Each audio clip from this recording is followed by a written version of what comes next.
word, how are you going to faithfully monitor the inflow and outflow of cash in your cluster, provided that a hypothetical situation na kunwari, walang magbigay sa mga fundraising mo. Kasi in fundraising, I think you have to target ano din, know your scope, kung sino yung mga magbibigay sa'yo. Paano kunwari walang nagbigay? How are you going to use money as a responsibility? Well, pupunta tayo dun sa una kong sinabi, which is effective cash management. Na parang, sa unang planning pa lang, kailangan allocated na siya. At tulad nga na sinabi ko, may 20% emergency fund, may allocation for emergency fund.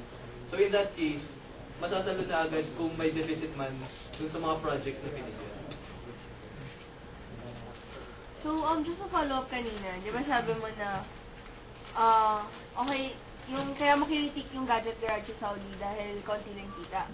Pero sinabi mo rin kanina na, okay lang maraming project pero konti lang kita. So, parang, ano talaga? Pero kasi... And another thing, yung question ko talaga is, you plan to hold fundraising activities. So, how can you handle the expense of the reservation of the space? Kasi, like Doghouse or even Costa Extension, may bayad na, basta fundraising siya. So, how can you handle it? So, okay. Doon muna kay Saudi. Kasi yung gadget sales, resource-intensive yun. And as I've said, masyadong maliit yung return of investment for such project na parang kakainin lahat ng time mo and resources.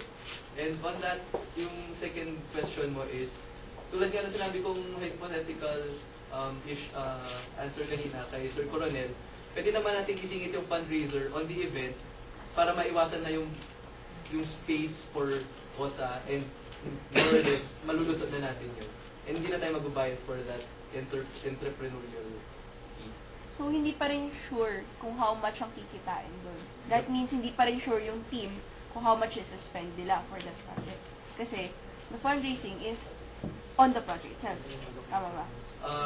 Kasi kasama naman yung fundraising on the planning. So, more or less, they can implement, parang they would want to, ideally, it should be implemented before. Pero if they would want to implement it on the day itself, okay lang. Tapos, kung magkano yung kikitain, tulad nga na sabi ko, hindi ako nag-expect ng malaking kita, pero mas maganda, na-expect na lang na maliit muna.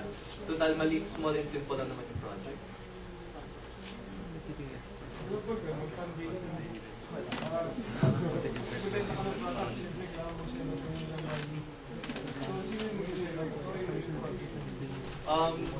Yung tulad nga sabi ko, kasama ito sa planning. So, isasama na rin nila sa budget plan nila kung magkano yung allocation for that.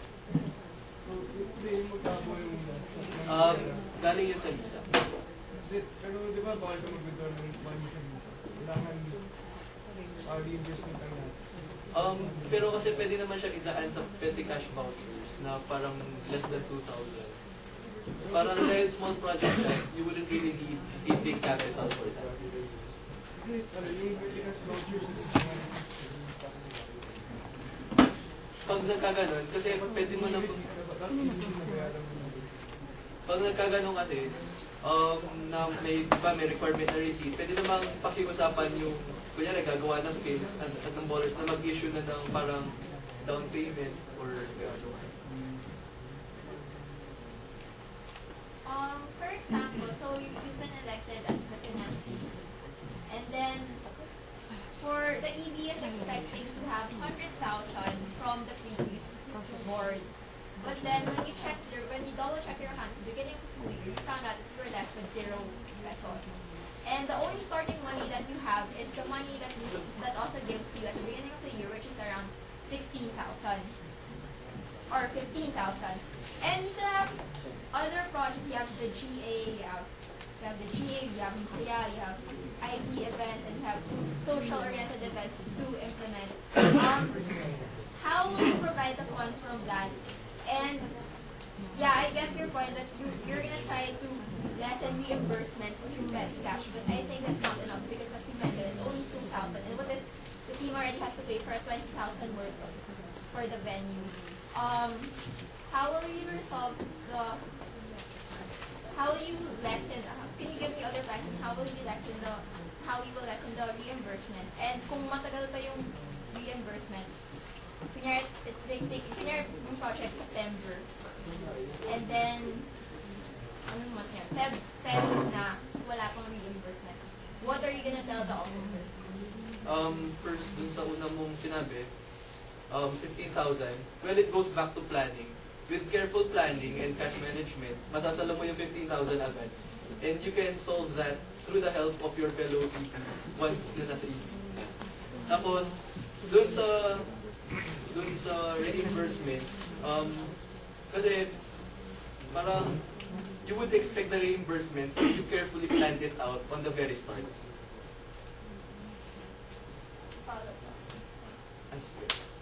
Are you willing to pay first for the expenses of the project if the project team really won't have any money? Depende kung kaya kong bayaran. So, tanong ko lang ulit yung tinanong mo kay Ray mo. So, paano mo allocation? What percentage? Yun nga, sabi ko na, wala pa talaga akong allocation. Ang tanging allocation na naisip ko pa lang is 20% for emergency fund. Tapos yung 80% careful allocation na yun for each project.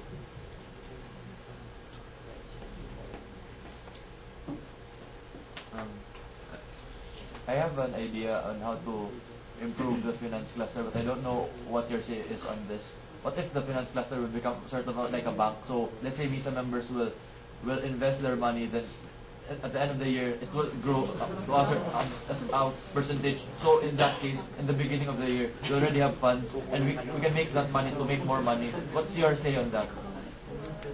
Parang ano siya, kung paano nag-work yung mga cooperatives. Kasi if that's the case, parang yung first, we're a not-for-profit org. So it will be hard for us parang to reason out with OSA. Parang we're serving as a bank, tapos papalakihin natin yung money. Tapos, we should take into consideration na we have membership fee. Parang from that pa lang, may funds na talaga tayo.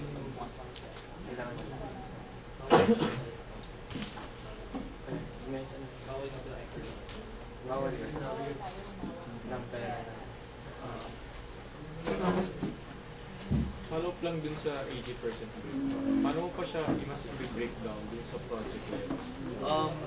Tulad ng answer ko kanina, parang, kasi hindi ko pa talaga alam ano ang mga susunod na magiging projects or ano pa yung matatanggal. So from there, hindi ko talaga alam paano siya i-answer. Feel free lang. Walang right or wrong. Saka yung project naman, easier naman. Siguro ano na lang, tanong ko, clarify ko lang muna. For you as a project VP, ano bang mga projects yung plano mo yan? Hindi, kaya ganito na lang. Kasi what's that specific project, like kunwari sabihin mo na IT-related projects or internals projects or major projects sa social ganun. Okay. Level of prioritization. Kasi ayoko mag-prioritize na parang IT-related muna bago ang work. Kasi gusto ko rin malaman kung gaano ba talaga, parang gusto ko malaman ano yung urgency ng each of the projects. And from there, malaman ko kung paano ko siya i-break down.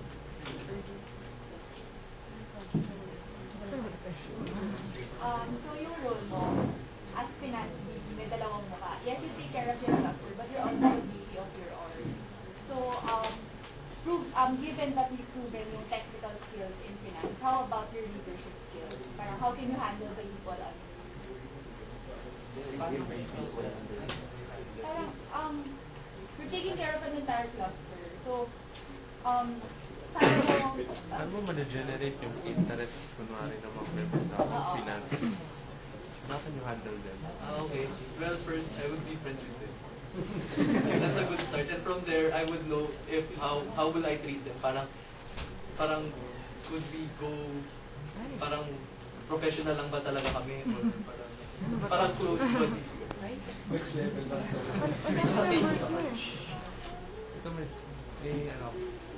Ito gusto ko lang malaman. Sabi mo, main inflow of income mo is galing sponsorship and fundraising. Are you for or against the idea that e-services should be as streamlined or ano rin siya? Actually, pinag-iisipan ko rin yan. Kasi in itself, you serve, nagpo-produce